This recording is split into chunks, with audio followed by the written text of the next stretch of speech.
ఎన్నికల వేళ మరో కొత్త డ్రామాకు జగన్ తెరతీశారని రాజమహేంద్రవరం రూరల్ ఎమ్మెల్యే గోరంట్ల బుచ్చి చౌదరి ఆరోపించారు. ఎన్నికల ప్రచారంలో విద్యుత్ సరఫరా నిలిపేయడం, గులకరాయితో దాడి చేయడం అంతా కుట్రలో భాగమేనని విమర్శించారు. సానుభూతి కోసమే ప్రజలను తప్పుదారి పట్టించేందుకు జగన్ నాటకాలాడుతున్నారని మండిపడ్డారు. ప్రజలు అమాయకులు గారు, నీ కపట నాటకాలు తెలిసిపోయాయి ప్రజలందరికీ కూడా. ప్రభుత్వ ఆసుపత్రికి వెళ్ళాడట. చాలా కార్పొరేట్ ఆసుపత్రులు ఉన్నాయి విజయవాడలో. ఆయన పర్యటించే ఏరియాలోనే పెద్ద హాస్పిటల్ ఉన్నాయి.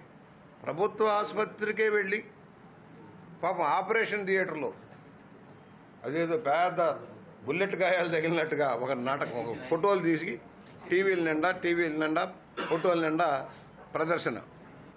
గులకరాయి అక్కడే తగిలిందంట, మళ్ళా స్పిండిలై పక్కాడికి తగిలిందంట, ఆ తర్వాత ముఖ్యమంత్రి గారి కాలుకి తగిలిందంట.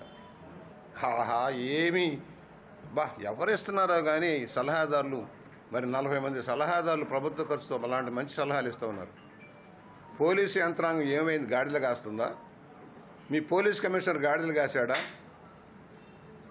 ప్రతిపక్షాల మీద తప్పుడు కేసులు పెట్టి జైళ్లకు పంపించే శ్రద్ధ ముఖ్యమంత్రి రక్షణ మీద లేదా అని అడుగుతా ఉన్నాం. ముందు డీజీపీని సస్పెండ్ చేయండి, పోలీస్ కమిషనర్ సస్పెండ్ చేయండి.